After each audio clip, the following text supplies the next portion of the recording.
In time of war, when truth is so precious, it must be attended by a bodyguard of lies. Winston Churchill. War often brings mysteries at its conclusion, most of these being attributed to the so-called fog of war, when propaganda and truth clash over what happened, what might have happened, and what never did. Confusion reigns supreme on the battlefield. And once the last bullet fired, the last bomb dropped, there are always questions. Questions which very often have no answer. This is the story of one such question. And while it may have an answer, it's not the answer that everyone would like to admit. For doing so would point to something more, something greater, something darker out there. Something that, if possible, was worse than anything the Nazis could have ever done to mankind. World War II is no stranger to mystery. With much left unknown at the end, much of the questions being simply why, only to be answered with the hollow, "I was only following orders." However, beyond these criminals, those men who faced the gallows for their crimes, this is the tale of one of those, written by Herr Gunther Voss. Herr Voss was, by all accounts, a well-published author on the subject of the war, in particular, the secret weapons of the Nazis. Voss's novels, of which he produced no less than 6, covered every aspect of the war, from the testing of the rockets at Peenemünde, right down to the secret occult practices of Himmler. There wasn't a single subject that Voss avoided, not a single subject that he didn't chime in on. How Voss came to know what he did caused many to question his validity.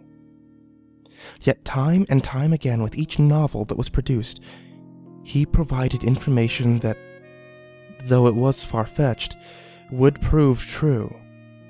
Voss refused, to his dying day, to give up his sources, citing that if he told where he had obtained the information, people would be hurt. His sources trusted him and feared prosecution for what they were revealing, if not for the information itself, for escaping the hangman's noose that was due to them. In the early 1990s, Voss informed his publisher that he was intending on tackling another subject. This one, unlike his previous texts, would deal with a legend that dated back to the days of the war. A legend that, if all held true, pointed to something dark, foreboding, and evil that yet lurked. A last bastion of the Nazis that some 40 years plus after the war still waited, still lurked. The legend of Valkyrie, a supposed phantom train. The Valkyrie legend was, at best, a dodgy legend to begin with. There really was no hard evidence that the train existed, with all the information being random sightings and blurry photographs. Most of these sightings were eerily dismissed as people mistaking a passing freight train or an old battered steam locomotive for the train.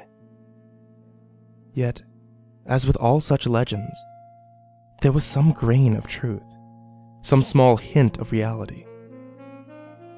That reality came in 1962, with a mass sighting of the train as it traveled through Berlin.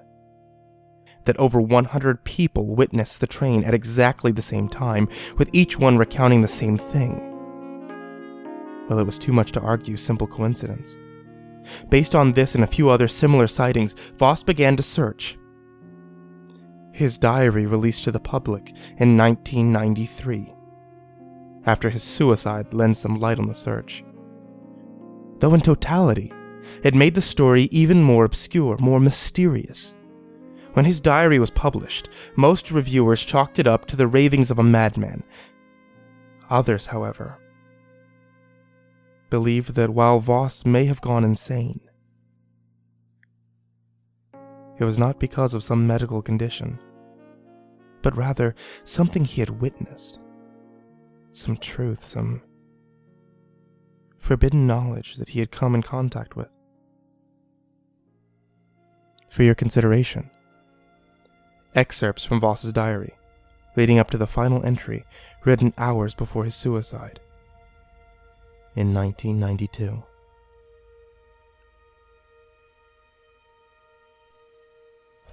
Diary. Voss Gunther, translated from German. October 12th, 1992. I do believe the legend of the Valkyrie is true. Looking back through the accounts as well as the few photographs taken on that fateful day in 1962, I have come to the conclusion that those rituals undertaken in the castle on the final days may have succeeded. If such is the case, and I am proven right, then my future will be laid out for me. To prove beyond the shadow of a doubt that what was done worked. Well, it will change the way that people think about the occult. It will make me a wealthy man, no doubt, though if it is true, then I fear what may have been unleashed. The dead cannot hurt the living, though. That much I am sure of. October 13th, 1992. Travel is easier now that East and West are joined. And with a map in hand, I am able to find some of the old places. And with a map in hand, I was able to find some of the old places. I remember during the war, something here in seeing the city. And then how it looked after the Soviets had destroyed it. I see ghosts, not in the real sense, but in the memories. My memories of people I knew, soldiers I passed by daily, of places I frequented. How could my city, my glorious fatherland, have come to this? Yet they are but ghosts of the past, and hold no bearing on me. I am not certain, but I believe that the old station's underground platform survived. If that is the case, then it stands to reason that the Führer's old platform yet stands. I do not expect to find Valkyrie there, for to do so would be unimaginable, but I feel that perhaps a clue lies there. My source tells me that in the final days of the siege, Himmler disappeared from the bunker for a time, before returning shortly before Hitler's suicide. Given his tie to the train, I can only surmise that he was making sure that it had left, or if not left, was ready for his own departure. I will be speaking with a group of urban explorers, such that they call themselves, later today to see what they know. October 15th, 1992.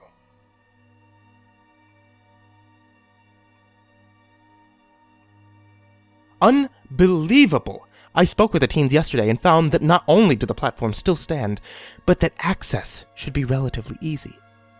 As long as we are not caught by the police, getting into the old platforms is possible. One of the teens has agreed to be my guide for a small sum, and we will leave 1 week from today. We would go sooner, but my guide claims that there is work planned on the underground then, so slipping in would be easier. I do not know who I can trust, and the old fears rise again. Is he one who would seek to steal from me my prize? No. No, he does not know why I wish to go there. He could not know. October 18th, 1992. I decided to head out and do some more research on the train myself. I wanted to know whether the Valkyrie was sighted by any of the soldiers around Berlin at the time of the war. This should give me details of when it left, and if I am lucky, the general direction. Speaking with one of the guides at the museum, I was pointed to a gentleman who was a commissar for the Soviets during that era. He now serves as a political officer of sorts. Though, no doubt, with the end of the wall, his job is in less demand than he might admit. I will speak to him at dinner, and then write my findings. October 18th, 1992. Transcript of recorded conversation. You do not mind if I record this for my notes. I am forgetful and, well, not in the least. Though why are you interested in a fairy tale is beyond me. Something to scare the children with. Something like that. I believe it's some truth to the tale, though. Oh. Yes. In any case, shall we begin? In 1944, you were a commissar for the Soviet Red Army, correct? Yes. It wasn't KGB, in case you were curious. I was, but tell me more. How did you come to that position? The usual way. I had been a political officer in my hometown, and when the war started, I joined. Because of my loyalty, I was selected and trained to be the political officer of the troops. So, you were a man of power? In a manner of speaking, yes. Less than others, but more than most. About a week before the final push into Berlin to take the Reichstag, where were you stationed? I'm not sure the exact location, but I was working with a penal detail to clear some railroad tracks. High Command wished to use this to bring more men into the city, as well as tanks. However, the bombing and fighting had damaged much of the truck, so the prisoners were being tasked with cleaning the rubble and rebuilding the station. During this cleanup, did you happen to see anything strange? Yes. What was it that you saw? I can't really explain it. Can you try? It was late in the evening. Just after the sun had set, the prisoners were being lined up to be sent back to their cell. Not cell. It was an old boxcar that we were using. In any case, as they were being counted, I heard something. A whistle? Yes, and no. It was a train whistle, but unlike any I'd heard before, it sounded like a scream. And what happened next? I thought one of the trains was coming early, so I ordered the prisoners to line up there. We saw this reddish light in the distance, and... Do you really want to hear the story? Yes. I wouldn't have asked. In no time, the train was passing us. It was black and angular. It looked like one of those armored trains that Germans had, but not quite. It wasn't long, maybe 5 cars, if that, but there was something wrong about it. Very wrong. Was it just that the train was there? What made it wrong? I only saw it for an instant, so I can't be certain, but it seemed to me that every last man on the train was a corpse. Rotted and skeletal. Hell, the train itself looked like it had been to hell and back. I only saw it for an instant, mind you, but as it passed, I could have sworn that it shouldn't be moving. There was rust hanging from it and what looked like... It sounds so stupid now, but what looked like large bullet holes down its length. Did you report what you saw? I didn't have to. My commanding officer was there with me. When it passed, he was white as a sheet. He turned to me and said, "That did not happen. And you did not see anything."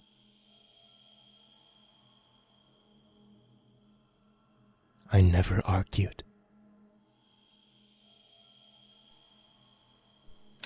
October 19th, 1992. I spoke with a man at length, and have included a transcript of our conversation in this diary, Though his story is fanciful, I have to believe that he did sight the Valkyrie. He did not recall seeing it leave the city, though given the nature of the war, that is entirely possible. The sight of the dead crewing. It worries me. But also makes me wonder if what I've always believed is true. Is it possible that in his dealings, Himmler finally touched something, that he managed to find a train crewed by the dead to do his bidding?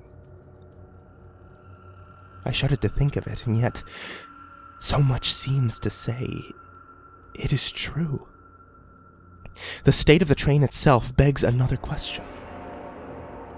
Was it attacked en route? Is that a strong possibility, though it doesn't explain the rust? Perhaps he is mistaken in that. I have checked military records from the period, and while there is mention of a similar train being destroyed, the story does not match up with this, likely one of the other that the SS had transporting munitions to the front. October 26th, 1992. I cannot write, yet I feel I must. To put to paper what I saw, what I found, I have hesitated too long so, and I find it hard to believe days have passed since the expedition. I cannot sleep. I am afraid that if I close my eyes, I will see it again. I feel this odd draw, this animalistic fear. It's out there, waiting for me, hungering for me. Entering the underground was easy, as my guide had suggested, and though the walk through the deserted old tunnels was difficult, it was not a great hardship. Our worst fear then was simply the great rats that infested the lower reaches. Oh, but that were the only thing that we had to fear. As suggested by my guide, I brought several chemical lights, a torch, and some tools to deal with any rusted doors we expected to find. We walked through the old tunnel for what seemed like ages, though it may have only been an hour or so. Come round a bend, the area before us opened up to reveal the old platforms. Graffiti on the wall suggested that we were not the first to get here, and no doubt the last. This worried me, as I feared that any artifacts of the Führer's section of that tunnel would have been taken. By my guess, there were 8 tracks on the platform area, with great wrought iron stairs that led to the street level. That is to say, they would have led to the street level, had the station above not long since been demolished in favor of a new car park and flats. Walking across the old tracks, we had to be careful of our steps. There was a great deal of standing water, likely from a burst pipe or simple seepage over the years. For just a moment, I thought I heard a station announcement, though as before that likely was nothing more than a memory. One of my own personal ghosts rearing its head once more. Moving along the back of the station, we found evidence that the homeless population of Berlin had taken up residence here at some point, though it seemed that they were long since gone. Where they might have gone was not a concern of mine, though it did seem to interest my guide. Perhaps he knew of them. Whatever the case, I suggested that we press on. The Führer station would have been located some place off of this, with a track to loop back around, so the train need not turn. My guide suggested that we head further into the tunnels themselves, as the junction to the tunnel would not likely be the station itself. The tracks at this point were well rusted over, littered to some degree with the detritus of human decay. Bottles here, can there, the corpse of something I suspect was a dog. A very large rat. Bits of paper and masonry. All evidence of age and decay. The first tunnel we tried ended up in rubble, where the tunnel itself had long since caved in. I suspected that this was due to the bomb damage, but my guide noted that we were too far underground. To him it looked like something that had blown up in the tunnel itself, blocking any further passage. The second tunnel was blocked like the first, but I noticed that the rubble had given way at the top, and wagered that it would only be possible for a man to squeeze through the gap. At this point, my guide refused to go further, and upon pressing him on the issue, He stated that he felt as though he was being watched. I blew this off as simple cowardice, or wanting more money. So I offered to double his pay. He refused. I would have to go further on my own. I wish. Oh God, how I wish I had not done so.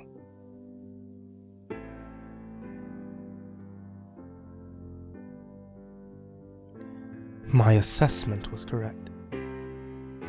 And with a touch of wiggling and some pressure, I was able to push my body through the small hole. Tumbling down on the other side, I found myself in a side tunnel, one that was far older than the typical construction. Shining my torch into the darkness, I found that not far from where I stood, another spill arched into view, blocking that end of the tunnel as well. Curiously, my flashlight glinted on something metallic. At first I thought this was just part of the tunnel itself, though as I leaned down I realized that it was a braided wire. The shiny part being where the outer covering had rotted away long ago. This wire traced back up into the tunnel, crossed over where I stood, past the previous cave-in and into a side tunnel that I had previously not noticed. Following the wire, I came to one of those old-style detonation blocks. This pulled me up short. Whatever had blown the tunnel had not done so from the outside. Not to keep people out as I had figured, but rather had done so from the inside. Almost as though to keep something in. This was a fanciful thought, I told myself, for in all their fanaticism, the SS were never known to go this far, yet something still bothered me about this. The hairs on my neck stood on end, and I felt a chill run up my spine at what I saw next. There before me lay the remains of a soldier, still dressed in uniform of Hitler's personal bodyguards. I could not see how he died, though I suspected that he had been too close to the blast. The soldiers in here had no doubt done this themselves, though the question remained why. I nervously moved forward, gingerly placing each foot before the other. I had not gone 5 steps when my foot brushed something, and I stumbled. Feeling around for the torch, I laid my hand on a skull. This gave me a serious fright, and I recoiled into the darkness, stumbling over another macabre pile. As my eyes adjusted to the darkness, I realized that my previous assumption had proven true. There before me lay the rest of the demolition team. No less than 6 corpses, all in a near-perfect skeletal state, were arranged in the tunnel. The men seemed to each have died running away from something, as if in their final moments they were desperately trying to escape, only to find that the way was blocked. Some unforeseen force had cut the men down where they stood.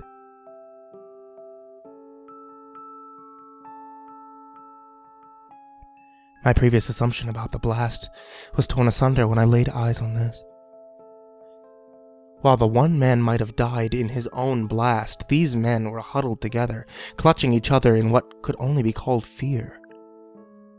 I've heard stories of the dead being found such, from the ruins of Pompeii to those poor souls in Hiroshima.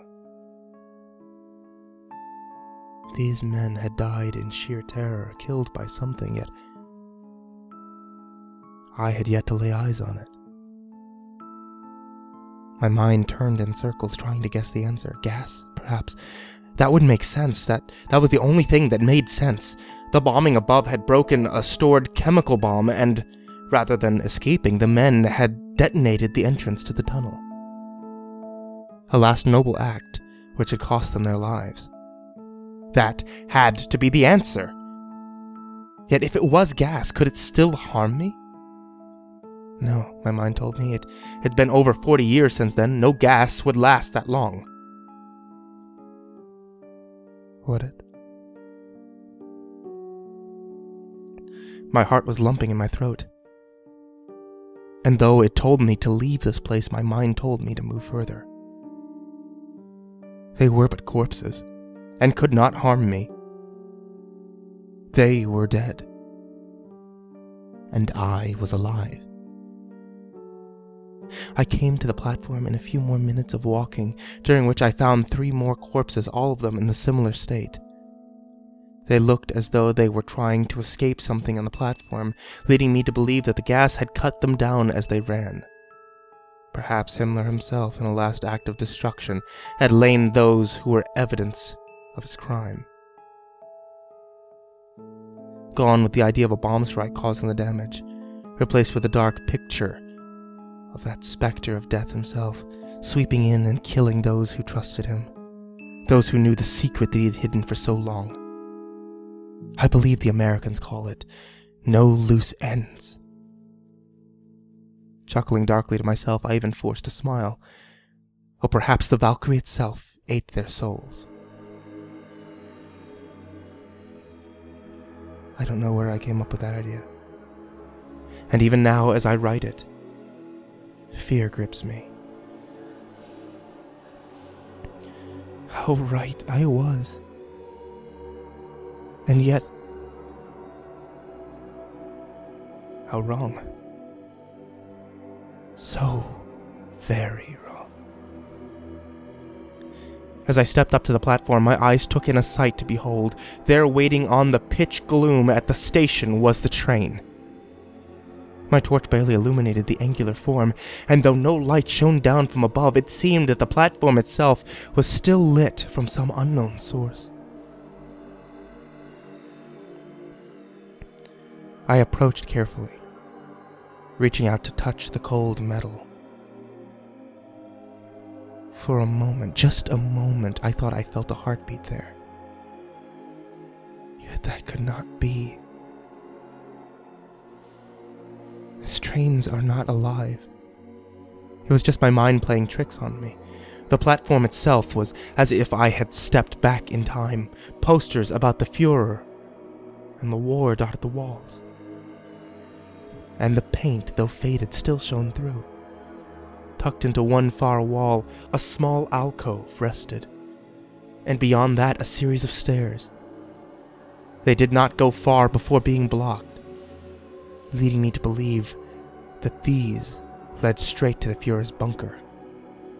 As the Soviet soldiers had said, the train itself was not overly long, being only about 5 or 6 cars, and true to his word, painted black as night. I nervously peered into the cab, not knowing what I expected to find, and was rewarded with a mummified man, sitting ramrod straight at the controls.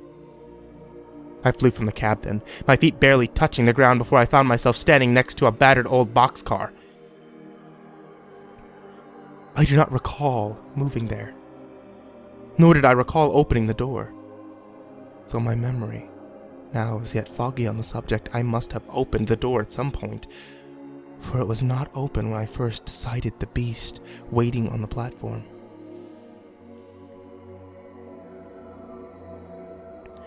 Shining my torch inside, I found more corpses, mummified like the man in the cab, and stacked against where the door now lay open, corpses unlike any I had witnessed before.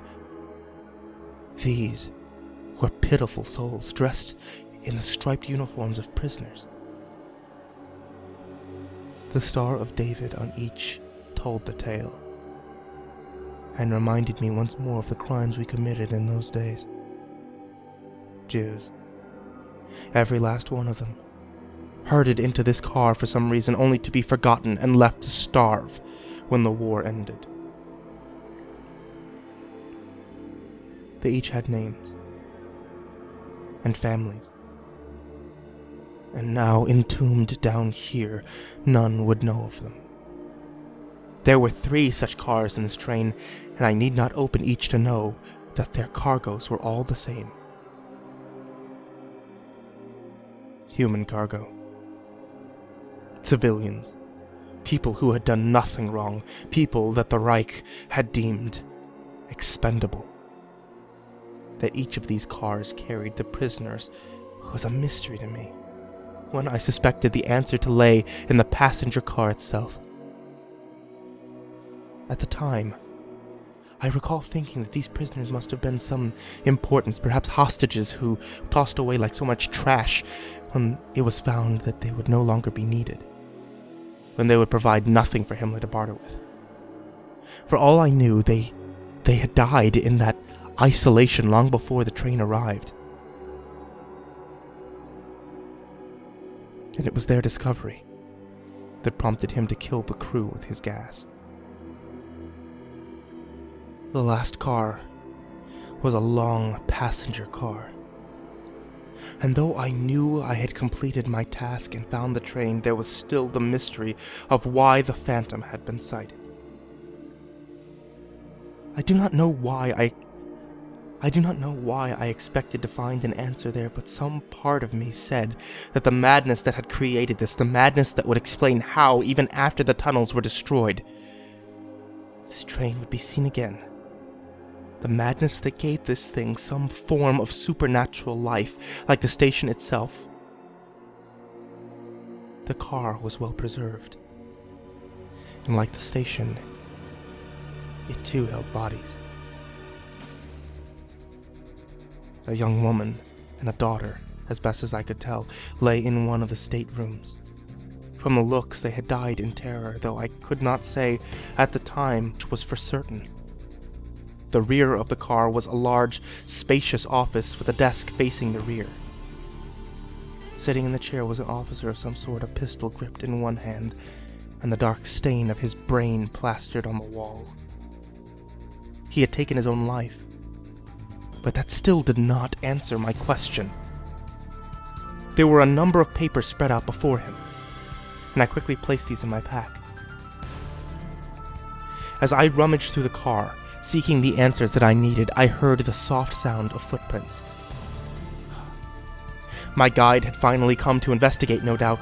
Turning quickly, I recoiled in terror when my light shone not on my young guide, but on one of the corpses from the car I had previously opened. Lifeless eyes stared out at me, hands reaching for me. I stumbled back, only to find the way was blocked by another car. I felt their hands upon me, the cold breath from their cracked lips. Turning round in circles, I realized that these dead had surrounded me. There was no way out. I finally knew the dark truth of what those men had died fleeing. They died fleeing their crimes, our crimes. It was no gas that had killed those men, nor the whims of Himmler himself, no. It was those dead, reaching from beyond the grave, those men and women killed for some personal gain. Well, for no reason whatsoever. I understood it now, why the train had been seen in 1962. Why it had been witnessed so many times before, and why, on the day Adolf Hitler killed himself, it had found its way into Berlin. The dead sought vengeance, and they would have it.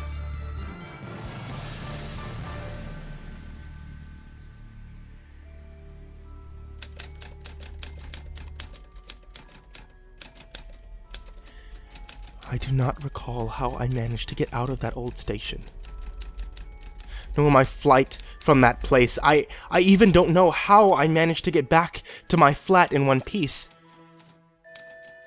By the clock, only an hour had passed since I left, yet I know for certain we were down there all the night. It was... And this sounds crazy, as though the time stood still. As though I existed outside of time. I cannot bring myself to sleep. I see the dead looking back at me. They know the truth. They know what I did, and they will have their justice for it. The train is no train. I know that. It is vengeance on wheels, seeking out those of us that escaped the hangman's noose, dragging us down to pay a fee that has finally come due. It is only a matter of time that the train comes for me. I suspect I best go out and meet it. End of diary. After the final entry of October 19, 1992, Gunther Voss packed his bags and told his wife that he was going on a trip. He kissed her on the cheek and left. 1 hour later, the police arrived at her home to inform her that Gunther had apparently purchased a ticket, and then while waiting for the train to arrive, had thrown himself in front of it as it passed into the platform. Witnesses would later claim that though none would believe them, that shortly after he did this, a strange black steam train with 5 cars was seen barreling through the station, with the now deceased Voss sitting in the last carriage. After his death, his diary found its way through the post to a local reporter, who, after reading through it and looking over the papers sent with it, still fit to publish what he had. Most of the papers were illegible, though one does stick out as being unique. This paper, apparently written by Himmler himself, laid out plans to use a number of innocent souls as the catalyst for a great magical spell, which by his wagering would help Germany win the war. The spell apparently backfired, as those souls did not help Germany win the war, but instead sought vengeance for the crimes done against them. The mystery was further deepened in 1995, when after the last known Nazi, who had escaped prosecution, passed away. Within a week of the man's passing, while exploring in the German wilderness, a young teen came across a long-forgotten train tunnel. Inside of it, he discovered the badly burned and badly destroyed form of a train. Researchers and historians who descended into the location identified it as the lost train Valkyrie. From the damage done to it, they surmised that before the end of the war, the train had been damaged in an air raid and sought shelter in the tunnel. A fire had broken out, likely from the damages of the raid, and destroyed the train. U.S. military reports from the area placed the final nail in the coffin of the legend of the Valkyrie. A minor report by a pilot recorded that on June 6, 1943, after having escaped bombers to their raid while returning, he had happened upon a target of opportunity in the form of the train. He remembered strafing the train and seeing a gout of steam coming from the engine before it ran into a tunnel, but did not exit. He lingered in the area for a few minutes and reported seeing smoke and fire from the tunnel, recording the train had been destroyed. It was revealed shortly after the diary was published that Gunther Voss had served as a clerk for the Death's Head SS during World War II. He had been stationed primarily at Auschwitz, where it was his task to record the seized personnel belongings from the executed prisoners. From there, he was sent to Peenemünde and Dachau, explaining to some degree his personal knowledge of the secret weapons of World War II. He was also one of the named defendants in one of the war crime trials, though he was never captured. Or was he?